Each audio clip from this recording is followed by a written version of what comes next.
শুভেন্দু অধিকারের রোহিঙ্গা বিরোধী মিছিলে অনুমতি কলকাতা হাইকোর্টের, কিন্তু পুলিশ সেই মিছিলের জন্য আপত্তি তুলেছিল, যেটা প্রত্যেকবার দেখা যায় এ রাজ্যে বিরোধী দলনেতার যে কোনো মিছিল মিটিংয়ের জন্যই আপত্তি জানায় পুলিশ প্রশাসন।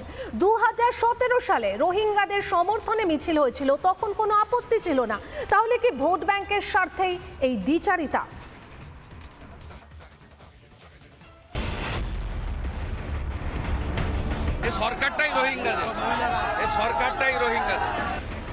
রোহিঙ্গা বিরোধী মিছিলের ডাক বিরোধী দলনেতার। দীঘায় সেই মিছিলে আপত্তি করল প্রশাসন, অথচ এই রোহিঙ্গাদের সমর্থনে মিটিং মিছিল হয়েছে কলকাতায়। এটা 2017 সালের ছবি।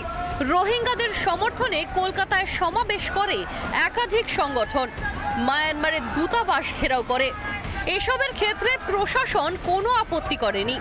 এখন রোহিঙ্গা বিরোধী মিছিলে রাজ্য সরকারের নাকি অনেক সমস্যা, যদিও তাদের আপত্তি খারিজ করেছে কলকাতা হাইকোর্ট। আদালতের নির্দেশ 2000 লোক নিয়ে মিছিল করা যাবে। সন্ধে 7:30 থেকে 9:30টার মধ্যে মিছিল করা যাবে। আপনাকে রোহিঙ্গা বিরোধী মিছিল করতে আদালতে যেতে হচ্ছে, কিন্তু যুব ফেডারেশনকে রোহিঙ্গাদের সমর্থনে মিছিল করবার অনুমতি দিয়েছিল প্রশাসন 2017 সালে।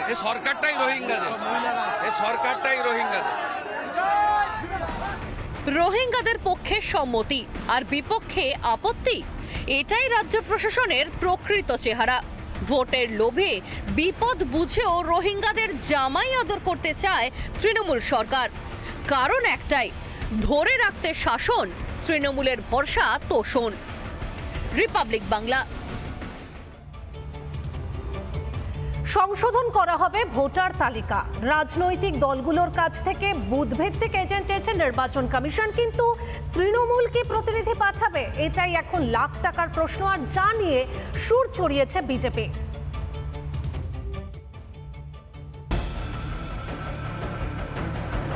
जो कानून है इसको हम बातिल करेगा, हमें नहीं मानेंगे। বিহারে হয়েছে, এরপর বাংলায় হবে। পুরোপুরি বদলে ফেলা হবে ভোটার তালিকা। নাম বাদ যাবে অনেক ভোটারের। সেই জন্য প্রতিটি রাজনৈতিক দলের কাছে বুথ লেভেল এজেন্ট বা বিএলএ চেয়েছে নির্বাচন কমিশন। তৃণমূল কি প্রতিনিধি পাঠাবে? নির্বাচন কমিশনের পক্ষ থেকে নাম নথিভুক্ত করা, এই সমস্ত কাজগুলো এরা তো বিএলএরাই করে। তারাই তো গিয়ে বুথে বসে। বিএলওরা যখন আসে তখন বিএলএরা গিয়ে সেখানে তাদের সঙ্গে বসে। তার বুকে কোনো ওয়ার্ডে আপনি পাবেন না বিএলএ তৈরি নেই। আপনারা কমিশনকে এই তালিকা দেবেন? নিশ্চিতভাবে সেটা তো দল ঠিক করবে। আমরা তো নিজেরা ওয়ার্ড থেকে দিতে পারবো না। দল যেরকম নির্দেশ দেবে সেই মতো কাজ করব। রাজনৈতিক দলগুলোর আপত্তি এই কারণে, তারা দীর্ঘদিন যাবৎ ভুয়া ভোটার, মৃত ভোটার, বাংলাদেশি মুসলমান অনুপ্রবেশকারী, রোহিঙ্গা মুসলমান, এদের নাম সযত্নে ভোটার তালিকায় ঢুকিয়ে দিয়েছে, আর ওই ভোটেই তারা নির্বাচনে জয়লাভ করছে। বিহারে ভোটার তালিকা সংশোধন করে খসড়া তালিকা প্রকাশ করেছে কমিশন। বাদ পড়েছে 65 লক্ষেরও বেশি নাম। যে 65.5 লক্ষ বিহারে এসআইআর করার পরে নাম বাদ গেছে, সেটা হচ্ছে ব্রেকফাস্ট। পশ্চিমবঙ্গে লাঞ্চ হবে। পশ্চিমবঙ্গে এটা প্রায় তার দ্বিগুণের কাছাকাছি হবে। এই অবস্থা দেখে বোঝা যায় ভোটার তালিকায় কারচুপি ঢুকেছে বেনজল।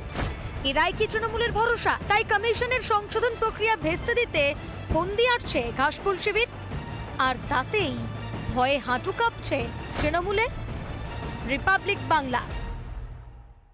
নানা ধরনের কন্টেন্ট দেখার জন্য লাইক করুন, শেয়ার করুন আমাদের ফেসবুক পেজ, সাবস্ক্রাইব করুন আমাদের ইউটিউব চ্যানেল।